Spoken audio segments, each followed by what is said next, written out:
Welcome to episode 6 of the 5% PT podcast. I'm your host, Dr. Corey Harris. Today, I'd like for you to meet Meera Deters, a speech-language pathologist. Meera, how are you today? I'm great. How are you, Corey? Doing well. So if you would, just go ahead and introduce yourself and tell us how you got interested in speech therapy. Sure. So I'm a speech therapist, or some people call it speech-language pathologist. They mean the same thing. I'm from Houston. Yay, Houston. I know you're not from here, but you've been here for a while, so Just that's a little fun. bit. I've had 14 years of experience in the field, which have gone by really fast. Quite some time ago, I decided I wanted to become a speech therapist because I was just so taken with what speech therapists can do. And I know a lot of people out there, I think we'll get into it later, exactly what all the areas a speech therapist can help with. It's quite a lot of things that we can do. But I was first exposed to speech therapy at the hospital, actually at Herman Hospital here in Houston. My dad's a radiologist and he used to work with speech therapists. And it was just really, really fascinating to see how speech therapists help with language and speech in many different areas. And I actually still to this day remember the speech therapist that I was observing and the exact patient that she saw in the ICU. So I thought it was just really, really fascinating. She was actually helping him with communication. He was having some trouble with his vocal cords, I think. So actually helping him to communicate. So it was really interesting. And since then, I just thought, man, there's nothing else I want to do. And here we are many years later, and I'm still in the field and loving it. Yeah, so it sounds like that made an impression on you at a really early age. Now, It, did your parents or family try to push you towards any profession growing up? no, that's actually a good question. Honestly, I've been really blessed to have such amazing parents. I feel like a lot of parents will try to, tell children that they should go into the same field. Thankfully, my parents were not proponents of that. So I feel really blessed that I pretty much got to choose what I wanted to do. And I really didn't have pressure to become a doctor, which, by the way, I could not have done, or become a lawyer or accountant or many, many of the other things out there that I could have done. So I'm pretty lucky. They're pretty supportive. So where'd you Oh, that's go okay. to undergrad and what'd you get your degree in?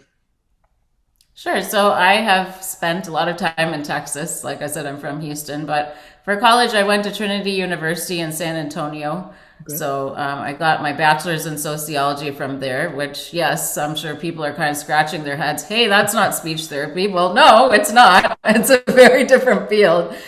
So then for the next year after that, I went to TCU in Fort Worth. So I did what they call leveling classes, which basically means it was kind of like getting another bachelor's degree, but you don't get another cool certificate to show for it. Mhm. So I took a year of prerequisite class and into a speech therapy program. So I was there for a year. I did not get into their graduate program that I applied to, but then I did get into Our Lady of the Lake University in San Antonio. And so then I went there to get my master's degree. And commonly it's called communication disorders and sciences, but it's the same thing as speech therapy. Okay. So knowing you wanted to be a speech therapist, what made you go the sociology route? Yeah, that's also kind of interesting. So even while I was in college, I knew I wanted to be a speech therapist. Actually, before I got to college, I pretty much knew because I think the observation time that I was talking about was actually before I got to college. Sociology, I just found really interesting, and I think I've never really, been too much about science or math for that matter. But language arts and the study of people was just really interesting. Mhm. And I really wanted to stay at Trinity, even though I knew they didn't have the undergraduate degree that I needed. So I kind of just figured out what I needed to do once I was done. So I just really liked the sociology classes. I just thought it was interesting to learn about people. I almost did a minor in psychology just because I think it's so interesting what you can learn about people. But then I realized it was a lot of extra work I wasn't prepared to do. So. Yeah. I think a lot of people don't realize, like a lot of people going into these programs, healthcare programs come out with similar backgrounds or degrees, and they start to Mhm. look similar to everybody else. So a lot of program directors do look for someone with a different background to kind of bring a different aspect to the field. But as long as you Mhm. take those prerequisite courses like you went back and did, and you prove that you are able to maintain those lows, earn high grades in those classes, and it kind of looks a little bit better on your end, trying to look stand out against the other applicants too.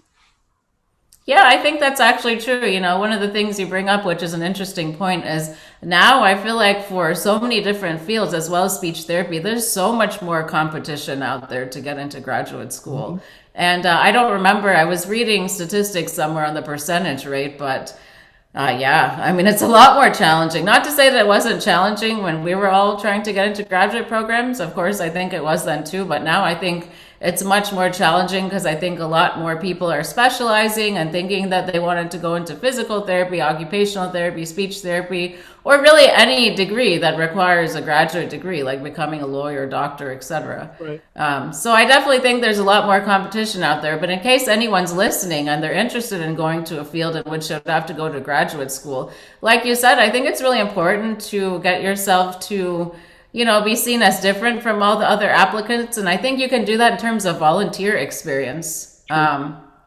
I also think you can do that in terms of work experience too, because if you get your undergraduate degree in communication disorders and sciences, well, you can actually practice as a speech language pathologist assistant in schools. So, I mean, you know, you could get some good work experience in before going to graduate school, which I think, again, is another way to set yourself apart if your plan doesn't exactly work out, or, you know, let's say you for some reason can't feasibly, you know, go into the graduate program right away. So I definitely think there are a lot of different ways and routes to arrive at where you want to get. And sometimes it's not that straightforward, but, you know, it's really worth it if that's what you want to do in the end. Right.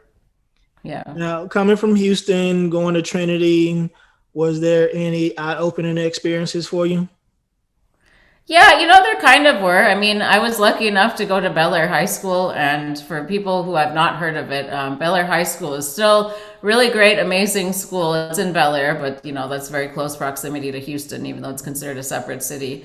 In fact, just today I was reading that Bel Air High School this year has 9 valedictorians who all scored a perfect GPA, which is unbelievable. I don't even know how that's possible, but yes, 9. I was like, 9, what? Like, how is there a tie between that many students that didn't get anything lower than an A? Oh my goodness. So anyhow, all that to say, clearly it's still a very challenging, amazing academic school. But the reason I brought that point up is because I had the chance there to take Hindi for 4 years in high school. And that's actually the only school in the entire country, in the entire United States, that has Hindi as a foreign language subject that you can take, which is pretty cool. So Bel Air had tons and tons of diversity. And then I landed at Trinity, which had some diversity, but not much compared to what I was used to. So I think, you know, it was some adjustment, and I feel like, I don't know, I feel like at least at that age, you kind of want to try to fit in with everyone else. And, you know, you sort of do things that later on you're like, yeah, that really wasn't me. So I don't feel like I had any bad experiences. I think life is a learning experience. But yeah, I mean, I know, you know, also coming from a different ethnicity, coming from a different religious background, certainly, you know, I think some people are not as good about respecting those boundaries when you end up somewhere like college, and, you know, they think that you need to follow the same religion, you need to do the same things they do. So I definitely did have some of that influence, but luckily I was able to realize, hey, that's not really me. This is not going to work for me. But I actually think going to TCU for me was even more of a cultural shock because they had even less diversity there. And even though I was only there for a year, I'm honestly, you know, it was a great program. I'm really glad I went there for a year to do the prerequisite classes. I hope that the diversity statistics are different there now. Certainly when I was there, it was quite some time ago. We're talking, you know, 2003 to 2004. But I found that there was really not much diversity of the student population. I kind of felt like everybody who was in my class had the same skin color and similar hair colors, and I was like, all right, this is not representative of Houston and you know, Dallas and a lot of other places. So yeah, it was, I spent a lot of weekends in Dallas. I didn't really do much in Fort Worth, but that was really because everybody I knew was in Dallas. So you know, the classes and everything were fine, but I was okay with the fact that I didn't get there, just because I don't think it was the right program for me. I still think they have a great program, and I'm glad I got to go there for a year. And I'm glad I got to realize that, hey, you know, I got to have a good experience for a year, and now I can go back to San Antonio, because I'd been there for so long. And sometimes I think it's easy to, you know, take the location you're in or whatever you're doing for granted. I feel like that gave me more gratitude once I got back to San Antonio. I said, okay, I think I'm really meant to be here for another couple years to get my master's degree. So I feel like everything has a way of working itself out. So what was the process like in applying for your master's degree program? So for me, it almost felt like I had to apply 2 different times just because I did have to apply to get my prerequisite classes.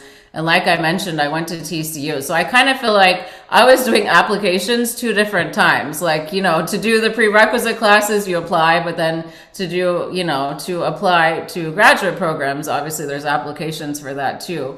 So I think, like you were mentioning before, it's really about how you can set yourself apart. And interesting thing that I got to do in college with my mom is my mom and I can't remember. I think it was after my sophomore year of college. My mom and I actually went to volunteer in India. And she actually reminded me that I talked about this during a group interview that we had for graduate school, which is then actually later on the program that I got into. So she tells me that, hey, I think that's really how you got your way in the door. I mean, honestly, my grades were average-ish. My test scores and all that were average. I'm not someone who's like way in the top 1% in terms of grades and all that. And I have no problem saying that. I have no problem being honest about that. But yeah, I think me talking about that in the group interview was kind of like, ooh, hey, that's different. All right, let's see what's going on here. And I think it is challenging, honestly, to have a group interview, but I liked that they weren't, it's challenging, but I feel like because at least the way they did it at Our Lady of the Lake at the time it was a round table, which I like. I think that's better than a rectangular table. That to me feels more intense. But I felt like it was more of a discussion because like everyone was asked a question, everybody had to answer. So I thought it was a good way to, for them to figure out like who's a good fit for the program. Okay. Yeah. So what were the courses like? Like what courses did you take? In graduate school you're talking about? Yes. They're pretty challenging. Good God. I feel like I never studied. I mean, I was always someone who had to study just in general in school. Like things didn't come to me easy. Like I'm someone who really had to study even in middle school, high school. And so luckily I had good study habits and good study skills, but I just feel like the volume of reading is more challenging. And, you do have projects, you have to work with other people, but that's stuff you've kind of done before. I would say in general, though, it's a lot more like medical focused than you'll hear for example, at least in speech therapy in the undergraduate classes, they don't go into swallowing disorders. They don't go into voice disorders. So it's a lot more detail. And what I mean by a lot more detail is that you have individual classes that teach you about these things. So we had a dedicated class for dysphagia, which is, AKA swallowing disorders. Right. So there's actually a professor teacher class specializes in that area. Then we had a voice class, which the professor teaching that specifically specialized in that area. So what I realized in graduate school is that the reason, people can come out from the undergrad degree and work as an assistant is because as a speech therapist assistant, you don't work in medical settings. And now, many years later, having gotten the master's degree, I can see why as a therapist assistant, you don't want to go into a medical setting. You're not ready. You haven't been taught all of that information. So it's a lot more detail. Like, for example, we had another class that was just on neuro. So, all the disorders that can happen if you have a brain injury, everything about the brain. Again, that's a whole separate class. So probably this is true of any graduate program. And I'm sure maybe physical therapy would be the same, although obviously you would know that a lot better than I do. But just the amount of specialization, the classes really break things down into very specific details. And I did have a lot of good professors, but if you don't have a good professor in a certain class, I think that can be challenging. So I think they're just many different challenges, but certainly I think you have a lot more reading.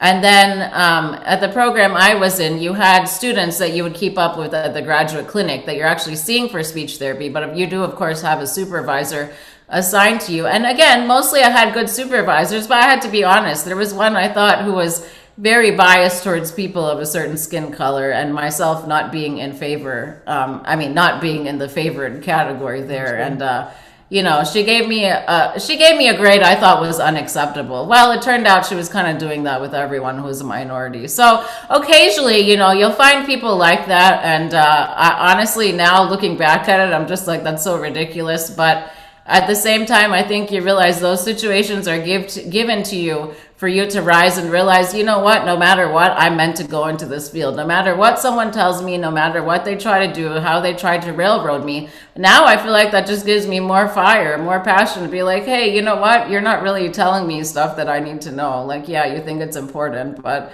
I mean, I'm going to kind of choose to do, you know, what I want to do with that experience. Right. I'm glad you kept motivated and persevered through. Oh yeah, yeah. It was hard, but definitely I knew it's what I really wanted to do. So I just kept going at all costs, like I said, and nothing was gonna let me say I'm giving up. Nope, not an option. And I mentioned this to you before. Even though I work in the field, I did not realize speech therapists had assistants. Ah, right. Yeah, we were talking about that. And I know physical therapy has assistance as well, and so does occupational therapy. Yeah. Yeah, all this time I did not realize that. And you were saying Yeah. the major difference is just basically the degree they have.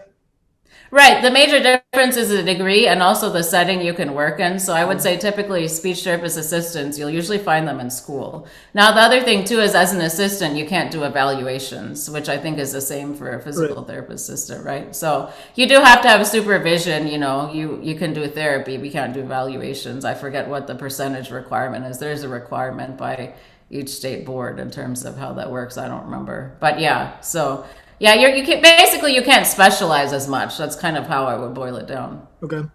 And now Yeah. within your master's program, did you have to do any internships? Yes, we did have two. So we were required to do two. And I know some programs do it differently because I think I've heard Baylor has, well, I don't know, they may even have an extra one.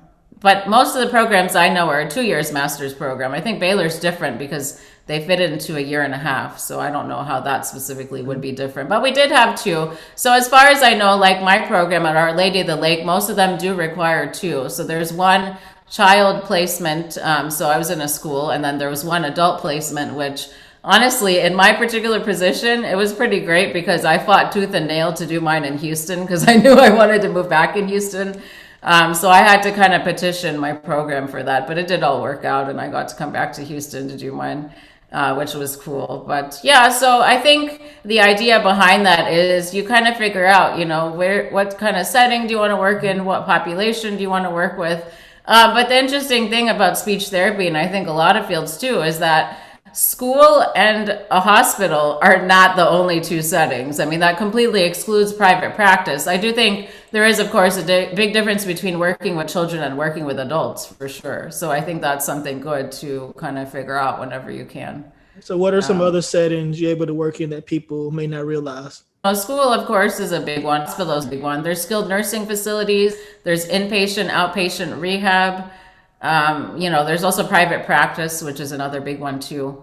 Those are all the major ones I can think of. But I think what happens over time is the field, you know, becomes more and more diverse. I mean, now I've even heard of there's some speech therapists, you know, who open their own private practices where they only do evaluations, or you know, people start to specialize in certain areas too. So like, you know, you can get lots of certifications in different areas. Like I recently found out there's a dementia practitioner certification you can get, and there's a feeding certification you can get. I mean, there's so much I didn't even know. I feel like I've only recently kind of past few years started to figure out, oh my gosh, how many different things can you do in this field? It's really cool. You can literally never be bored. If you tell me you're bored and you're a speech therapist, I don't know what you're doing because I'm always doing something different. So you said it was two internships. First you did in Houston. What was that experience like? And then after that, where'd you go and what was that like? Sure. So the one in Houston was really great because I actually knew my supervisor. So the cool thing is that my graduate school supervisor from San Antonio actually came to meet my Houston supervisor that was going to be at the adult placement with me. And so I'd known her for a while. She used to work with my dad, which is actually how I met her. But I feel like for me, it was really confidence boosting because after having a bad experience with that supervisor that I mentioned before in my graduate program, you know, I was just so, I ended up getting an A. I did really well in the placement. And I remember just wanting to take that A and slap it down on the table and be like, see, I could do it. And this was my first placement, you know. So I was, you know, it was pretty great. I mean, it was really cool to hear that I'd done a good job and to get good feedback. It just gave me that much more empowerment to say, hey, I really went into the right field. And I think one of the hardest things about being a student clinician is, it's kind of like you're in a volunteer position, right? Obviously, you're not getting paid. And you're meeting all these people, but you want people to take you seriously. And I actually feel like at that placement, people did take me seriously. Like I got to meet other medical professions because it was at a hospital. I would sit in on rounds and I knew the stuff about, the patients I was working with. So I feel like I found it really helpful. So it was a great experience, and it was cool because at the end I got to do a presentation for all the speech therapists. And I still remember to this day, the speech therapist who was running the department at the time literally looked at my dad and said, "I'm sorry, I don't have a job to give Meera because we're not hiring right now." Wow. Yeah. So I was like, oh man, what? And she's not one who would, say, you kind of know, you can learn people after a while. She wasn't one to just throw out that comment and not really mean it. Like she meant it. And so I was like, hey, that's pretty cool. Was. Yeah. And then my second one was at a school in San Antonio. That was pretty fun because I had a really cool externship supervisor that many years later I actually found out she's in Houston now, although I haven't reconnected with her, which is fun. Everything goes full circle eventually, apparently. But she was really creative, and I think that's one of the things I really enjoyed about working with her. I remember we did a whole big play for all these kids where they got to, dress up as clowns and tell jokes, and I feel like she knew how to really make speech therapy fun at school. And I feel like that's an art, and that's a talent. And like she and I remember we went shopping to some store to buy all these props for the plays, and oh my gosh, so creative. I don't think I've met another therapist like her. So it was really fun. I had a good time with it, and yeah, it was great to work with the kids. And they actually offered me a job, before I was leaving, which was really nice. But I really wanted to come back to Houston. But it was nice to know I had the opportunity to stay in San Antonio if I wanted to. So I feel like my externships are the places where I really shined and realized, yes, all the stuff we're learning in school is important, but how you apply it and what you do with all that information is actually even more important. It's a good feeling when you're able to put it all together and it really makes sense to you too. Yeah, exactly. It's one thing to actually sit there and listen and them tell you how it's supposed to work for you to see it and actually do it yourself. And it comes together as a totally different feeling. Yeah. And then, you still have a supervisor there. You can ask questions. But I feel like I had some really great supervisors that I could ask questions. They were really good resources. And so that to me was extremely helpful as a student. Yeah. Now you get back to school, you finish your program, you're graduating. Where do you take your first job? So I actually ended up at MD Anderson in Houston, which, is specifically a cancer hospital. They actually needed someone. I think they had a speech therapist that was out on maternity leave at the time. And so I was there. I knew that I was taking a contract position. I think it ended up being for 2 months. And so I ended up staying there for 2 months. And, it was a good experience because I learned how to write like really detailed reports. I think the challenging thing that I'll mention is once you're out of school for speech therapy, you still, you have what's called a CFY. So it's your clinical fellowship year. Now they call it a year, but it's really 9 months. So essentially what that means is, now I like that we have that set up because what that means is I'm not fully credentialed until I'm done with that period and I've done well. So basically I have a supervisor, who's there to supervise me and sign off on, I think they have to sign off on all your paperwork, and they're supervising you a certain number of hours during the week. But of course, it's a higher level than graduate school because you feel like you know more. But still, I think you're trying to gain your confidence. So I was at MD Anderson for 2 months. That's where I started my clinical fellowship year. And then after that, I transitioned to a nursing home. And so I did work with, many different types of people, but I would mainly say people who had trouble with swallowing and people who had trouble with cognition, meaning like with their thinking, with short-term memory. I remember there was one lady, actually, I think she had dementia, but she was fairly cognizant at the time. So we were even working on like math problems and stuff like that. And, letting them use strategies, like for example, using a calculator or using memory, if someone's at a high enough level like she was, we talk about memory strategies. So there are a couple of memory strategies. Okay, how can you remember, to take your medication on time or things like that. So it's pretty functional in terms of that setting. So that was pretty interesting. And then after that, I went to Mentis in Houston, which I can't remember what they're called now, but I know it was recently, the past couple of years, bought out by another company. But that was in an outpatient rehab, and that was just specializing in people who have brain injuries and strokes. So that was really, really fascinating because it was a specific, area in the field I didn't know as much about. So I would say up until that point, more of my exposure to working with people who had brain injuries and strokes was probably more, I would say, when I was at Herman Hospital and maybe just a little bit when I was at the nursing home. The really great thing about that job was that we did community reintegration. So we literally had a van that we would, drive in the van and take our clients out. And we would go to places like Target. We would go volunteer. We went to all kinds of places to actually see how they would do in the community and come up with very functional things, that would help them. So I remember, if I had a client that had, for example, very minor brain injury, just, he or she and I would go out on an outing and it would just be the two of us. And I would say, okay, I want you to meet me. Let's say we went out at 1 o'clock. I want you to meet me at 2:30 at the van. And I want you to have the following 10 things done.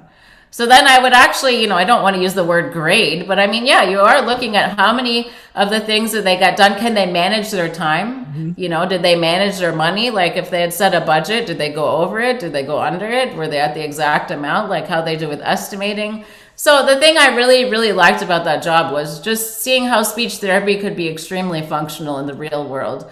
And I also absolutely loved the coworkers I had. So I worked with physical therapists, occupational therapists.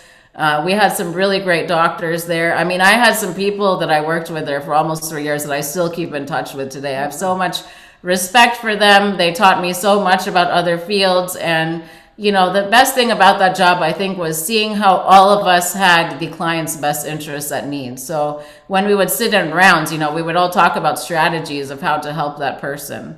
But we had some of the greatest doctors there too. I mean, that place was very unique. It was a very incredible experience. And then after that, I transitioned actually into pediatrics. And so for the past 9 years, I've been working with children.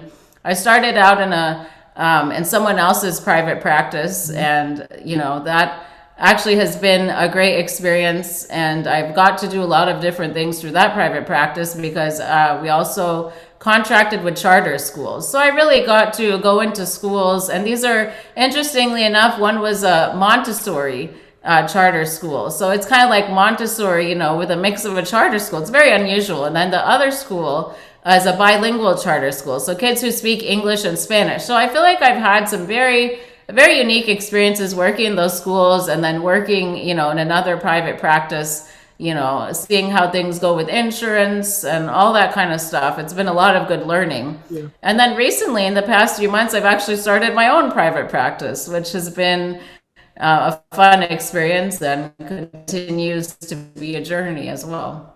Congratulations on starting your own practice. Thank you so much. Now, one thing you did teach me during that, I did not know you guys had that 9 months, that year of that training after graduation. During that time, are they reporting to the board on your performance, or how does that work? Exactly. So they're required to do a certain for the number, just because I actually only after that, if you've done well, and I forget how they grade you and all of that, just because I did it a little while ago. I don't remember the exact details. But basically after that, you get your C's, which is your what do the C's stand for? Certificate of Clinical Competence. Okay. So essentially, that's the Master's in Arts. So I have an MA. So I write MA, CCC SLP. So the triple C's are only what you can get after doing that year. Otherwise, if you see a speech therapist sign CFY-SLP, that means they're still in their internship period. Oh, okay. Now, I will tell you that unfortunately, I've heard about some speech therapists practicing without their C's. Now, that's illegal. So I don't know. Practicing without supervision or anything. Well, meaning that, they never went through the process and got it. It's like you're not a legitimate speech therapist in the eyes of ASHA, which is the American Speech, Language, and Hearing Association. So basically, it's it's unethical, and you can get in trouble for that. So why people do it, I don't know. Right. I'm just mentioning that, just for purposes of, hi, don't do it. It's a stupid idea. It's good to know when to watch out for, too. Yeah. Now, What's been the main differences between the different settings that you've worked in that you feel? I think mainly the population you're working with, because the thing, with speech therapy, and I think lots of different fields, is that you can specialize in a very specific population if you want to, or you can do what people call generalize. And at least for me, I feel like I've only figured out in the past couple of months, I would even say, probably in the past year since the pandemic started, really, what are the areas I would say that I specialize in. For the longest time, I never really thought, oh, I specialize in this, I specialize in that. I just thought, oh, well, these are the things I do. I can, for example, a speech therapist can see someone who has trouble with language. So that means they can have trouble understanding directions. For example, let's say I'm working with a child and I say, touch your nose and then touch your head, and they only touch their nose. Well, that means they don't understand that you're giving them two-step direction. They're just doing one because they don't get that it's a two-part direction. So, you could have trouble with following directions, but you could also possibly have trouble expressing yourself. And so for kids, that could be something like maybe they're only using one word. Maybe they're just pointing at things they want. Maybe they're grabbing hold of their caregiver's hand or mom or dad's hand and taking them to what they want. They're not using words. But in an adult, that could manifest differently. So if someone has had a brain injury or stroke, if the part of their brain that's responsible for language is affected, they can have something called aphasia, which basically means a loss of language due to a brain injury or stroke because there was internal bleeding in the brain. So that, of course, looks very different because, someone might want to tell you that they want their glasses, but they're calling it some kind of jargon that you can't understand because they're not able to express exactly what they want. So they have the words in their brain, but they're not able to get them out. Gotcha. So that can look very different. And then, oftentimes with something like aphasia, it can be really frustrating, not only for the person who's experiencing that loss of language, but also for the caregivers, because communication is such a big fundamental skill that all of us want to achieve. That really it's hard. Like they're trying to get across basic things they could before. It's very difficult. So I would say in that case, then sometimes what you can give them is called a communication board. And pretty much that can be like just pictures that, they have on a piece of paper in front of them, or let's say on a poster board. And they can actually then point to what they want. And therefore they're not expected to give the word verbally. And it might be that they're pointing to the picture that has the word there. Yeah. So, it's a different way of communicating. But like I said, we all need a way to communicate, even if it's not using words. I think the biggest thing we all forget about communication is that a lot of our communication happens non-verbally. True. All of it's not verbal. It's about body language and reading into the situation. But another thing that speech therapists work on is the area of speech. So speech is just how we pronounce our sounds. So for example, if someone has trouble saying the S sound because their tongue is coming too far forward, that's considered like a lisp, right? So you could probably understand the person, but maybe not every single word they're saying. So that can happen, due to many different reasons. That's something that you can work with in terms of a speech therapist. But I would say one of the biggest red flags, if there are any parents listening for their children in particular, is that if a child is 4 and you can't completely understand every single thing they're saying, that's definitely a red flag in terms of their speech development. So that is definitely a time you would, number one, I always say refer to the pediatrician because they can actually write the order for a speech therapist. Then number 2, you definitely want to see a speech therapist as well for that. So what's actually motivated you to start your own practice? So it's been interesting because during the pandemic, I've had the opportunity to work from home. And I've really enjoyed that. I never thought I would because I feel like I'm a people person. I really like talking. Clearly, I went into speech therapy, so there must be something happening there, right? But, I think I realized just online speech therapy is really a way you can still connect with people. And because for a while, as not only were things shut down in Houston, things were shut down all over the world. And really, all of us had to very, very quickly figure out, okay, online therapy really has been a thing for a while, but how do you make it effective? How do you use Zoom? First of all, what is Zoom? How do you use it? God only knows. I had no idea. Now here we are chatting on Zoom, a year later, it all worked out. But I think for me, realizing that I could work remotely and still be an effective speech therapist was a big thing. And to be honest, I also looked into a lot of teletherapy companies. we'll hire speech therapists, hire lots of other therapists, hire teachers and things like that. I looked at how much they generally pay you. And, honestly, for my level of experience, I think to myself, well, I've been in the field for 14 years. 9 years I've had experience working with kids, 5 years working with adults.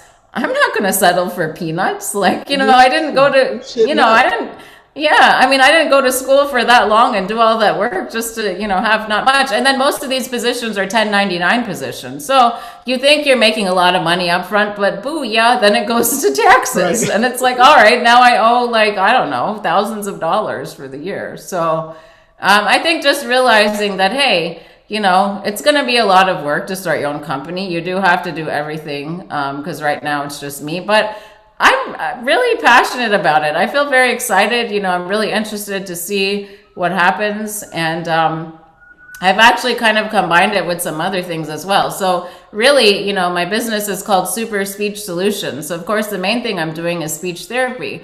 But, I've started to get some other ideas, like to do parent trainings, for example. So one of the areas that I'm trained in is called DIR, or floor time. And that's a basic certification I got a couple of months ago during the pandemic. Mm-hmm. But that's actually something that's really good for really any population you work with. And actually any therapist or educator can get that certification. But the main appealing thing about it to me was the fact that you're following the person's lead.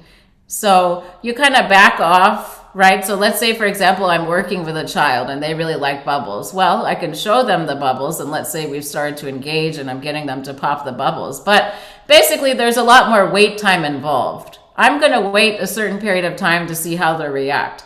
I'm not talking as much. I'm a little bit more hands-off as a therapist in the sense that I want to see if that will lead them to communicate with me more. If I'm not doing as much for them as I typically would be. Okay. So that's been a really good one. I feel like, especially for me, it's really easy for me to talk more than I need to be. It's also really easy for me to say a really long sentence and lose my quote unquote audience when I'm talking to a child or adult. So one of the interesting things I learned pretty recently is that, if you're working with someone of any age, let's say that they typically communicate in a 4-word utterance. Let's say, they say, I like your shirt, right? That's 4 words. So actually, if I want to be an effective communicator, I should only be using 4 to 5 words when I talk to them. If I use a lot of words together, I've lost them. And a lot of times, unfortunately, that person isn't able to tell you that you lost them. But sometimes you can see it if you look on their face, or sometimes you realize they're answering something completely different than what you mentioned. So those are indications. Hi, they didn't get what you said. Try again. Try a different way. Try to simplify what you're saying. Yeah. Now, is there any other specializations you have or any particular patient populations you work with more so than others? Yeah, that's a great question. So right now I specialize in the area of child language, which, like we're saying before, that can fall under expression, or it can fall under comprehension. And also autism is really a big one. And right now we're in the month of April, which is exciting because it's Autism Awareness / Acceptance Month. I call it both because I know some people call it one or the other. So I want to make sure everyone feels represented by what I call it. And then, I would also say that accent modification or accent reduction, it's called either one. And that's something I work with adults, and that's actually a whole separate area that really I didn't know anything about for the longest time. So that's actually really an interesting area of the field because basically what it is that someone will want to improve the way their speech sounds. So sometimes I've had very high level professionals come to me and say that they want to work on improving their accent because they feel like people really have trouble to understand them at work. So just know that if there's anyone out there listening, accent modification or accent reduction is a service that a speech therapist can provide. Now, it's not covered through insurance because it's an elective service that people would sign up for. But I've definitely helped, quite a few people really just improve their speech. And like I said, these are very high level people, they're very smart and really they just feel like that's their holdup in terms of getting to a higher position in their company. And these are typically people, who might work in oil and gas or very well reputed international companies in Houston, or for that matter, anywhere else. So like you talked about these areas that you kind of specialize in and different things we may not readily know about a speech therapist? Are there any other things that you guys are able to do in your profession that a lot of people don't know about? Sure, that's another good question. I mean, I think there are. I think fluency or stuttering is a big area, so that's also something that a speech therapist can be consulted for, and that could be for children or adults. Either way. If that's something that a child or adult is struggling with, they can definitely see a speech therapist for that. Swallowing, I mentioned briefly before. So in the adult population, that can look a little bit different than in the child population. But in the adult population, I would say if someone who's had a brain injury or stroke and you see that they're suddenly choking and they weren't doing that before, or they're clearing their throat a lot and it has that wet gurgly quality to the point where you're thinking, why do they sound so different than they did before? Chances are those are indicators that they're having trouble swallowing. So what can happen after brain injury or stroke is that there's weakness with those muscles that you use to swallow. Therefore, they're not functioning the way they were before. So oftentimes a speech therapist will be consulted, and sometimes along with a radiologist, depending on the setting. And sometimes they'll actually do an instrumental evaluation for that if they think there's the danger of things going into your lungs, which we always want to avoid. We never want that to happen. So sometimes we do make diet modifications. So liquids might be thicker. We might modify the texture of food. Cognition is a really big area that I feel like a lot of people don't know about, because oftentimes you think speech therapists, oh, well, someone's going to help me talk. Yes, true statement. But if we're working with someone, for example, who has dementia or Alzheimer's, they had a brain injury or stroke, and they're then having trouble with their short-term memory, we might work on strategies that will help them. Or depending on the nature of the severity of their injury, maybe we're, writing on an orientation sheet where they are, what their name is, and important names of family members. So even if they're not able to rely on their memory to remember the information they could, before the injury, at least they have an external aid they can open and know where to look for the information. So that way they're still independent with finding the information, rather than, I can't imagine how frustrating it would be to have someone tell you over and over, hey, you're at the hospital, hey, it's this date, hey, it's this. So at least, you feel like you're a little bit more independent with something like that. And then sometimes another interesting thing that we did at Mentis before was we would actually do home evaluations, which were pretty fun too, because you would actually go to the client's house and make recommendations on how they can set up, their structure at home. So oftentimes when people were coming to see us at Mentis, they would have a specific schedule for that whole week. Okay, PT is 8 to 9, OT is 10 to 11, lunch is 12 to 1. So they had a schedule every single day. So we would help advise, okay, how can you keep that same structure at home? You can use a whiteboard, you can write the schedule out, you can check off things as they're done. And I remember one time I actually got to go out and do an evaluation on my own, which was interesting because I think somehow I only got to do that one time. But it was really cool because I got to ask, the physical therapist and occupational therapist, hey, what are the things you want me to look out for? And what are the recommendations I can make? And so I'm sure, as you know, those would be things more like, okay, what's the terrain like? What are the surfaces like in the house? And are there wires and things they're going to trip over? What does the shower look like? What kind of assistance do they need for transferring? So that's one of the things I miss, like having the big comprehensive picture of how everything goes together. That was pretty fun. Voice is another area too. So sometimes people can have trouble with their vocal cords, in terms of they can have something on actually their vocal cords.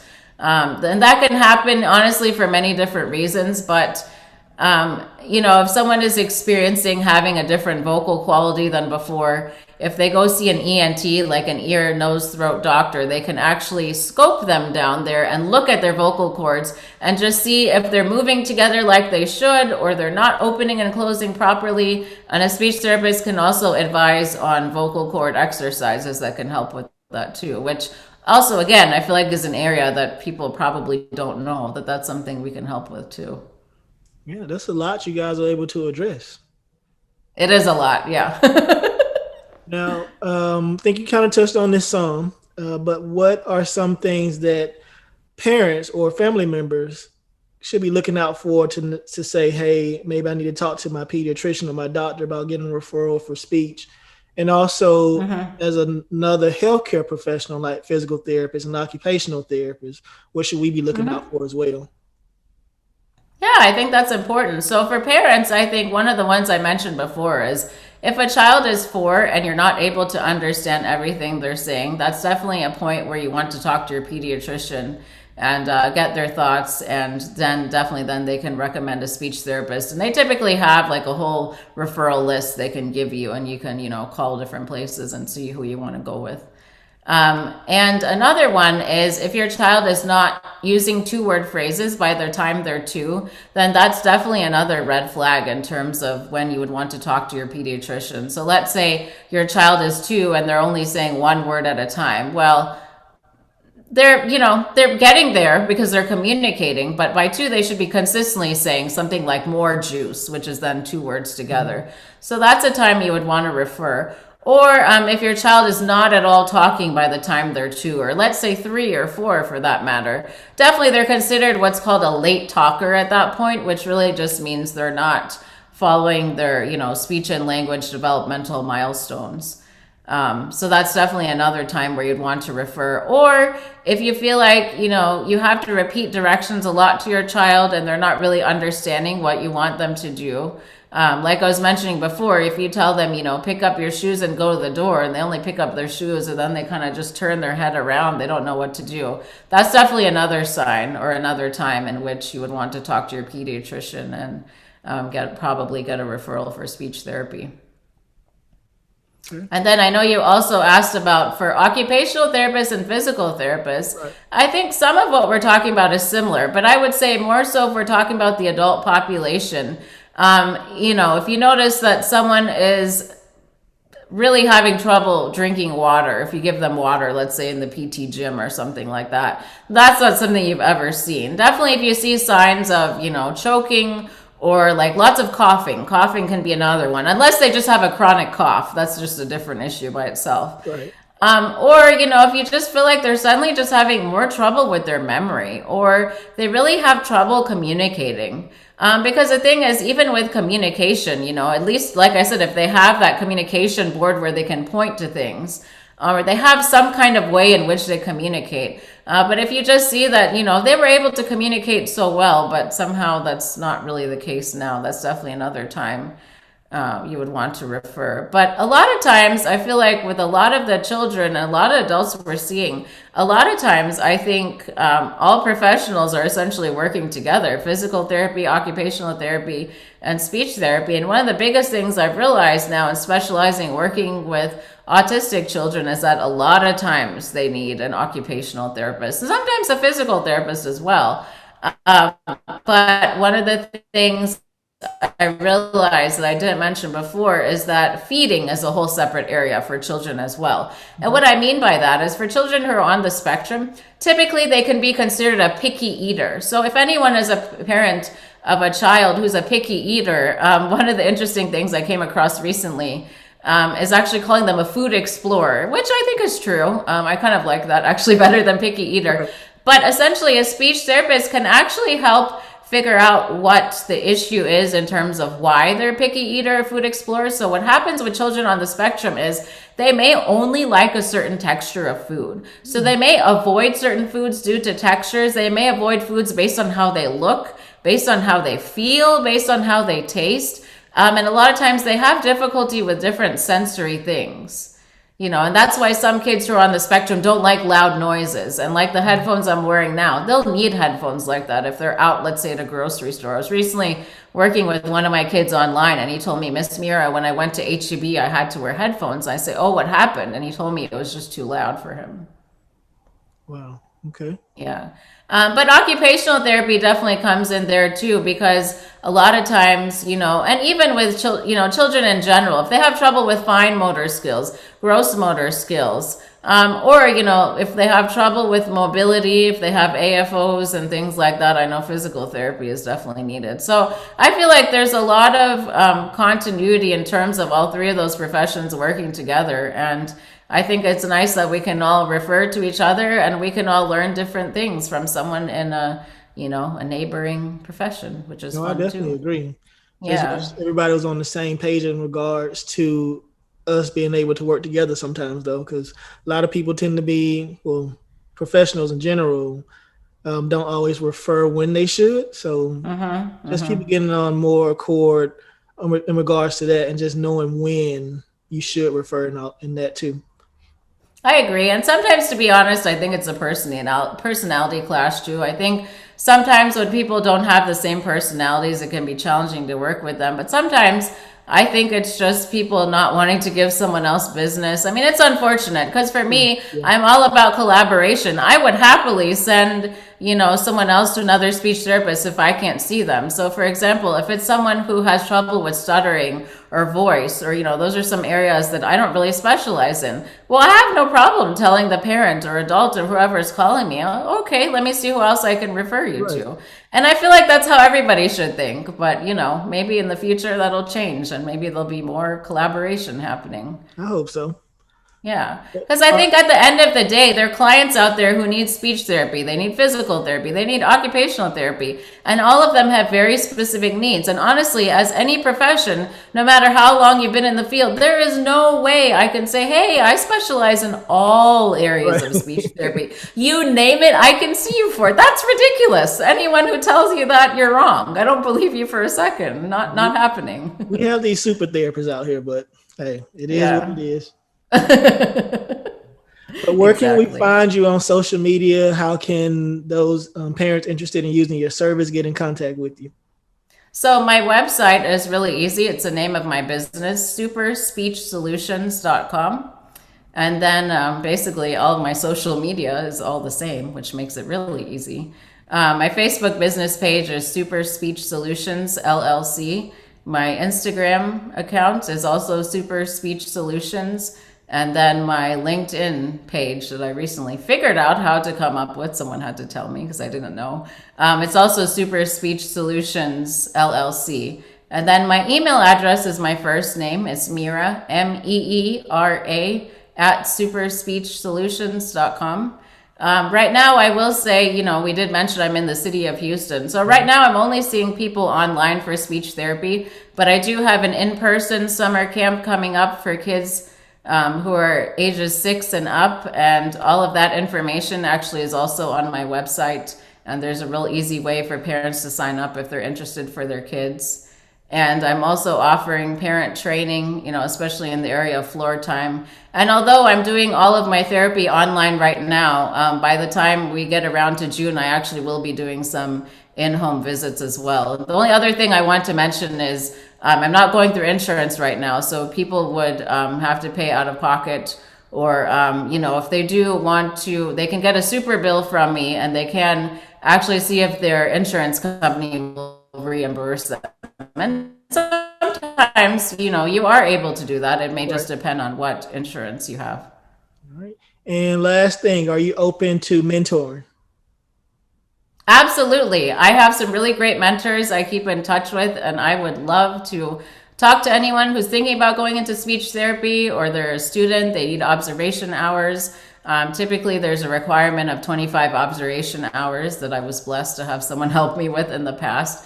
So yeah, definitely if anyone has questions about speech therapy or they're considering going into the field, yeah, absolutely. I'd be more than happy to help in that area for sure.